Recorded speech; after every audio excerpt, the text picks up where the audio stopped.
Hello everyone, అందరికీ నమస్తే. So ఈరోజైతే నేను మీకు ఈ వీడియోలో ప్రెగ్నెన్సీ తర్వాత వచ్చిన వెయిట్ని కంట్రోల్ చేయడానికి నేను నా వర్కౌట్స్ని ఎలా చేస్తున్నాను అండ్ అంతేకాకుండా చోలే మసాలా కర్రీని ఎలా ప్రిపేర్ చేసుకోవాలి అనే దాని గురించి అయితే నేను మీకు ఈ వీడియోలో క్లియర్గా షేర్ చేస్తాను. సో వీడియోని స్కిప్ చేయకుండా కంప్లీట్గా చూడండి. ఇంకా లేట్ చేయకుండా మన ఛానల్కి అయితే వెల్కమ్ చెప్పేద్దాం. Welcome to my channel content hub. So ఇంకా సండే ఆఫ్టర్నూన్ నుంచి నేను వ్లాగ్ అయితే స్టార్ట్ చేస్తున్నాను. సో ఇంకా గ్రాసరీస్ అన్నిటినీ కూడా నీట్గా బాక్సెస్లో పెట్టుకోవడానికి ఫస్ట్ అయితే ఒక ప్లేట్ పెట్టుకున్నాను. కింద పడిన జార్ ఫిల్ చేసేటప్పుడు మనకి కౌంటర్ టాప్ అంతా పాడవకుండా ఉంటుంది. అండ్ ఆ ప్లేట్ కూడా కొంచెం డ్రైగా ఉండాలి. తడి ప్లేట్ కాకుండా డ్రై ప్లేట్ అయితే మనం తీసుకొని మళ్ళీ దాంట్లోనే వేసేసుకోవచ్చు. సో ఇంకా ఫస్ట్ అయితే క్యాష్యూ ఫిల్ చేసేసాను. ఆ తర్వాత ఇంకా రిమైనింగ్ గ్రాసరీస్ అన్నిటినీ కూడా నేను నీట్గా ఫిల్ చేసుకుంటున్నాను.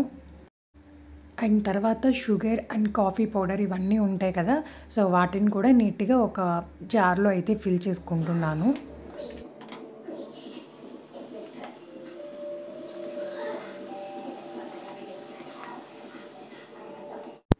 అండ్ షుగర్ మనం డైలీ యూజ్ చేసుకుంటాం కాబట్టి ఒక చిన్న జార్లో కూడా ఫిల్ చేసుకుంటున్నాను. అంటే ప్రతిసారి అంత పెద్ద గ్లాస్ జార్ తీయకుండా ఒక చిన్న జార్లో అయితే ఫిల్ చేసుకుంటాను అనమాట. షుగర్ అండ్ కాఫీ పౌడర్ ఈ రెండింటిని కూడా చిన్న చిన్న జార్స్లో ఫిల్ చేసి పెట్టుకుంటాను. అండ్ ఇంకా ఫిల్ చేసిన తర్వాత షుగర్ కొంచెం అయితే కవర్లో మిగిలిపోయింది. సో ఇంకా ఆ కవర్కి పైన అంతా కూడా కట్ చేసేస్తాను. కట్ చేసేసి తర్వాత ఒక క్లిప్ అయితే పెట్టేస్తాను. ఎందుకంటే అలా కట్ చేయకుండా డైరెక్ట్గా పెట్టామంటే ఎక్కువ స్పేస్ తీసుకుంటుంది అండ్ చూడడానికి కూడా నీట్గా ఉండదు, మెస్సీగా ఉంటుంది. సో అందుకని నేను ఇలా క్లిప్ అయితే పెట్టేసుకుంటున్నాను. ఇలా క్లిప్ లేదంటే కొంచెం కత్తిని హీట్ చేసుకొని మనం ఒక లైన్ లాగా గీసాము అంటే అది స్టిక్ అయిపోతుంది.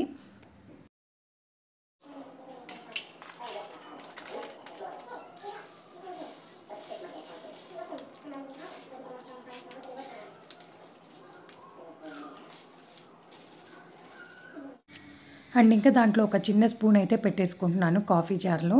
అండ్ ఆ తర్వాత నువ్వులు కూడా నీట్గా ఒక బాక్స్లో అయితే పెట్టుకుంటున్నాను. అండ్ మా ఇంట్లో ఎప్పుడు నువ్వులు ఉండాల్సిందే అనమాట. నువ్వుల లడ్డు అప్పుడప్పుడు చేసుకుంటూ ఉంటాను. అండ్ ఒకేసారి ఎక్కువ కాకుండా కొంచెం నువ్వులైతే మీడియంగా తెప్పించుకుంటాను.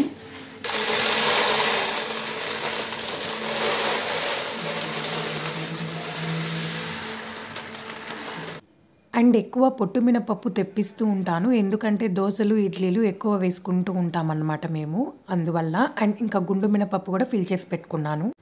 అండ్ ఇంకా జార్స్ అన్నీ ఫిల్ చేయడం అయిపోయింది కాబట్టి కింద ప్లేట్ తీసేసి ఇంకా అన్నీ కూడా నీట్గా ప్యాంట్రీలో మిగిలినవన్నీ కూడా పెట్టేసుకుంటున్నాను. ఆ తర్వాత అన్నిటినీ ఒకసారి నీట్గా క్లీన్ చేసి పెట్టుకుంటాను అనమాట. ఎందుకంటే మనం ఎప్పటికప్పుడు ఇలా క్లీన్ చేసేసుకున్నాము అంటే ఇంకా వాటిని మనం మంత్లీ ఒకసారి వాష్ చేసుకుంటే సరిపోతుంది. లేదంటే ఎప్పుడు క్లీన్ చేసుకుంటూ ఉండాలి. అంటే మనం హడావిడిలో పడి క్లీన్ చేయడం మర్చిపోతాము. వాటికంటూ సపరేట్గా మనం టైం తీసుకొని క్లీన్ చేయకుండా ఇలా ఫిల్ చేసుకున్నప్పుడు అప్పటికప్పుడు ఒక క్లాత్ తీసుకొని మనం క్లీన్ చేసేసుకున్నాము అంటే మనకి సపరేట్గా ఎక్స్ట్రా పని అయితే ఉండదు. సో ఇంకా ఫైనల్గా నీట్గా అన్నిటినీ జార్స్లో అయితే ఫిల్ చేసి క్లీన్ చేసేసి పెట్టుకున్నాను.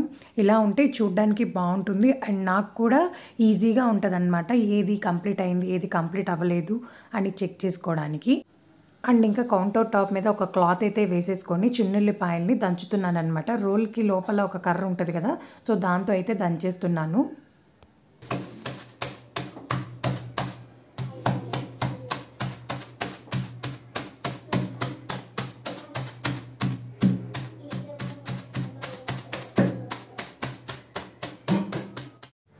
అండ్ దంచేటప్పుడు మరీ మనం గట్టిగా దంచకుండా జస్ట్ లైట్గా అలా ట్యాప్ అని కొట్టాము అంటే మొత్తం కూడా మనకి పొట్టంతా కూడా వచ్చేస్తుంది. ఇంకా తర్వాత అదంతా కూడా ప్లేట్లో వేసి ఒకసారి నలిపినట్టుగా అనేస్తే తర్వాత మనం ఊదేసామంటే పొట్టంతా ఎగిరిపోతుంది. ఇంకా అదంతా కూడా మనం నీట్గా ఒక బాక్స్లో ఫిల్ చేసేసుకోవచ్చు. అండ్ ఇంకా చిన్నుల్లిపాయల్ని మనం బాక్స్లో పెట్టడానికి కుదరదు, కొంచెం ఎయిర్ ఫ్రీగా ఉంచాలి. సో అందువల్ల చిన్న బాస్కెట్లో అయితే పెట్టేస్తున్నాను. అండ్ ఆ తర్వాత నా వర్కౌట్ చేయడానికి నేను జిమ్కి అయితే వెళ్తున్నాను. అంటే వెయిట్ బాగా గెయిన్ అయిపోయాను అనమాట ప్రెగ్నెన్సీ తర్వాత. సో ఇంక అందువల్ల జిమ్కి అయితే వెళ్తున్నాను. వెళ్ళే ముందు సాంగ్స్ అన్నీ కూడా నాకు ఇష్టమైనవి డౌన్లోడ్ చేసుకొని వెళ్తున్నాను. Hello, hi. అండ్ ఇంకా జిమ్‌కైతే వచ్చేసాను. వచ్చే ముందు సాంగ్స్ అన్నీ డౌన్‌లోడ్ చేసుకొని హెడ్‌ఫోన్స్ తీసుకొని వస్తాననమాట. ఎందుకంటే ఫస్ట్ 2 డేస్ నేను హెడ్‌ఫోన్స్ ఏం తీసుకురాకుండా, ఫోన్ తీసుకురాకుండా వెళ్ళాననమాట. వెళ్ళినప్పుడు ఏంటంటే నాకు బోర్ కొడుతుంది. ఒక 10 మినిట్స్ చేయంగానే నాకు బోర్ అనిపిస్తుంది. చెయ్యాలి అని ఉంది. బట్ బోర్ అనిపిస్తుంది. సో, అందువల్ల నేను సాంగ్స్ ఉంటే కొంచెం ఎనర్జీగా ఉంటుంది. అండ్ మనకి బోర్ కొట్టకుండా ఉంటదనమాట. సో, అందువల్ల నేను సాంగ్స్ వింటూ థ్రెడ్‌మిల్ అయితే చేస్తున్నాను. అండ్ నేను అన్ని ఎక్విప్‌మెంట్స్ అయితే యూజ్ చేయననమాట జిమ్‌లో. ఓన్లీ థ్రెడ్‌మిల్ అండ్ సైక్లింగ్‌కి సంబంధించినవి ఇవి మాత్రమే యూజ్ చేస్తాను. అండ్ ఫ్యాట్ బర్న్ మిషన్ అయితే ఒకటుంది. లాస్ట్‌లో రిలాక్సేషన్ కోసం అయితే ఆ మిషన్ అయితే ఒక 10 మినిట్స్ చేసుకుంటాను. మోస్ట్‌లీ ఒక 1 అవర్ 40 మినిట్స్ జిమ్‌లోనే టైమ్ స్పెండ్ చేస్తాననమాట ఈవినింగ్ టైము. 6 ఆ టైంకైతే వస్తాను. 7 వరకైతే చేసుకొని వెళ్తాను. అండ్ ఒక 1 వీక్ నుంచి అయితే వస్తున్నాననమాట జిమ్‌కి. కంటిన్యూస్‌గా రోజు ఈవినింగ్ ఈ టైం పెట్టేసుకున్నాననమాట. ఖచ్చితంగా రావాలి, వచ్చి చెయ్యాలి అని. చేస్తూ ఉంటేనే అలవాటవుతుంది. అండ్ ఇంకా మా హస్బెండ్ ఆఫీస్‌కెళ్ళినప్పుడు కూడా నేను ఇంకా వచ్చిన తర్వాతే ఎళ్తాను. ఎందుకంటే బాబుని చూసుకోవాలి కాబట్టి. అండ్ ఇంకా థ్రెడ్‌మిల్‌లో మనం ఎంతసేపు నడిచాము, ఎంత పల్స్‌తో నడుస్తున్నాము, ఎన్ని క్యాలరీస్ కరిగాయి, ఎంత డిస్టెన్స్ చేశాము అనేది మొత్తం చూపిస్తుంది. అండ్ దీంట్లో స్పీడ్ కూడా మనకి నచ్చినట్టుగా పెట్టుకోవచ్చు. నేను కొంచెం ఫాస్ట్ నడుస్తాను. తర్వాత కొంచెం తగ్గిస్తాననమాట. కాళ్ళు నొప్పులొస్తున్నాయి, అలుపొస్తుంది అనిపించినప్పుడు కొంచెం తగ్గిస్తాను. అండ్ థ్రెడ్‌మిల్ ఒక హాఫ్ అన్ అవర్ అండ్ ఇంకా సైక్లింగ్ ఒక 10 మినిట్స్, ఫ్యాట్ బర్న్ ఒక 10 మినిట్స్ ఇలా చేయంగానే నాకు 1 అవర్ అయితే కంప్లీట్ అయిపోతుందనమాట. అండ్ ఒకటే చైను అన్నిటిని మార్చి మార్చి చేసుకుంటాను. అండ్ ఆ తర్వాత థ్రెడ్‌మిల్‌లో ఒక చిన్న ఆప్షన్ అయితే ఉంది. అదేంటి అంటే అక్కడ రెడ్ కలర్‌లో ఒకటి కనిపిస్తుంది చూసారు కదా! అదేంటంటే మనం ఫాస్ట్‌గా నడుస్తున్నాము అంటే సడెన్‌గా స్టాప్ చేయాలి అంటే మనం వెనక్కెళ్ళిపోతే మనకి చెయ్యి అందదు కదా! సో, మనం అలా లాగేసామంటే అది ఆగిపోతుంది. అండ్ మనం నడిచే కొద్దీ వెనక్కెళ్ళిపోతూ ఉంటాము. సో, అలాంటప్పుడు చెయ్యి అందదు. అప్పుడు అది లాగేసాము అంటే ఆగిపోతుంది. అండ్ ఇంకా స్విచ్ ఆఫ్ చేసి ఇంటికైతే వెళ్ళిపోతున్నాను. అండ్ ఇప్పుడు సండే కదా! చపాతీ అని చెప్పేసి ఇంకా చపాతీ ప్రిపేర్ చేయడం కోసం పిండైతే కలుపుతున్నాను. అండ్ నేను చపాతీలో వాటర్ తక్కువేస్తాను, పాలు ఎక్కువేస్తాను. ఆయిల్ అయితే అస్సలేయను. ఇంతకుముందు స్టార్టింగ్‌లో కొంచెం ఆయిల్ లైట్‌గా వేసేదాన్ని. బట్ పాలేసినప్పుడు బావుంది. సో, అందువల్ల నేను ఆయిల్ అస్సలేయను. పాలు అండ్ కొంచెం సాల్ట్ అండ్ కావాలనుకుంటే కొంచెం లాస్ట్‌లో వాటర్ అయితే యాడ్ చేసుకుంటాను. ఇంకా కొంచెం కొంచెంగా పాలేసుకొని కలుపుకుంటే మనకి జార్ అవ్వకుండా ఉంటుంది.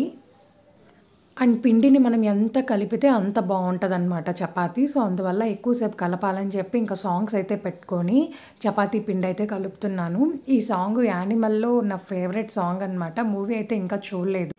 అండ్ ఈ సాంగ్ సోను నిగమ్ ప్రాణం పెట్టి పాడాడు అనిపిస్తదనమాట. అంత బావుంటది ఈ సాంగు. అండ్ ఇంకా చపాతీ పిండి కలిపేసి పక్కన పెట్టేసాననమాట.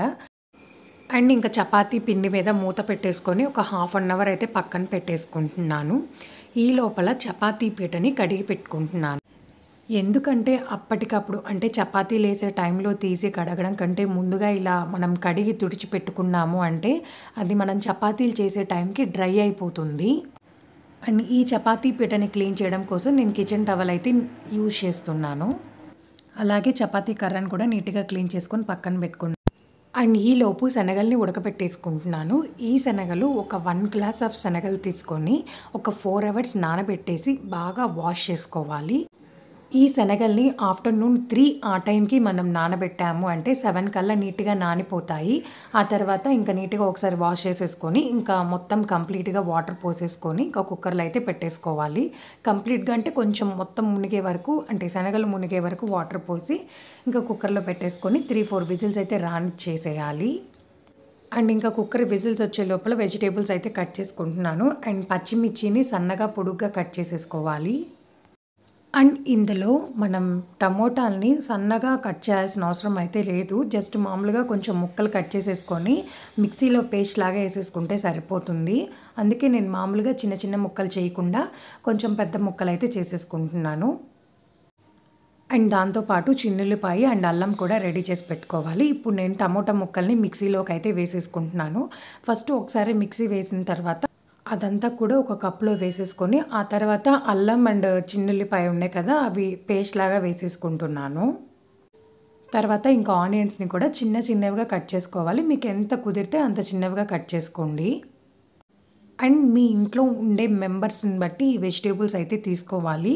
ఇంట్లో ఎక్కువ మంది ఉంటే కొంచెం ఎక్కువ క్వాంటిటీ తీసుకోండి. అంటే ఆనియన్స్ ఒక 2, 3 తర్వాత టమోటాలు ఒక 2 ఇట్లా తీసుకోవాలి. ఇందులో ఏంటంటే మనకి ఆనియన్స్ ఎక్కువ ఉంటే టేస్ట్ చాలా బాగుంటుంది. అండ్ ఇంకా అల్లం వెల్లుల్లి పేస్ట్ కావాలంటే కూడా కొంచెం ఎక్కువ తీసుకోవచ్చు. సో ఇట్లా నేను మొత్తం కూడా నీట్గా ముక్కలు అయితే చేసి పెట్టుకున్నాను. అన్నీ కూడా రెడీ చేసేసి పెట్టుకున్నాను.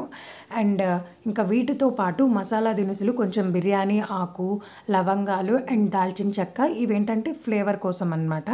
ఇవి మంచి స్మెల్ ఇస్తాయి అండ్ మంచి ఫ్లేవర్ వస్తుంది. ఇవి కూడా నీట్గా రెడీ చేసి పెట్టుకున్నాను. అండ్ ఇంకా ఈలోపు శనగలు కూడా నీట్గా ఉడికిపోయాయి. ఉడికిపోయిన తర్వాత ఒకసారి మనం చేత్తో టెస్ట్ చేసుకోవాలన్నమాట. బాగా ఉడికినట్లయితే ఇంకా ఆ వాటర్ అంతా కూడా మనం వంపేయాలి. కింద చిల్లులు గిన్నె పెట్టి దాని కింద ఇంకో గిన్నె అయితే పెట్టాను. పెట్టిన తర్వాత నీళ్ళన్నీ దాంట్లోకి వచ్చేస్తాయి. ఆ నీళ్ళతో మనం కావాలంటే కర్రీ కూడా చేసుకోవచ్చు. అంటే కర్రీలో కొంచెం వాటర్ లాగా యాడ్ చేసుకోవచ్చు. అండ్ ఇంకా స్టవ్ మీద ఒక బాండీ అయితే పెట్టేసుకొని దాంట్లో కొంచెం ఆయిల్ అయితే వేసేసుకున్నాను. వేసుకున్న తర్వాత అందులో బిర్యానీ ఆకు అండ్ మసాలా దినుసులు అయితే వేసేసుకున్నాను.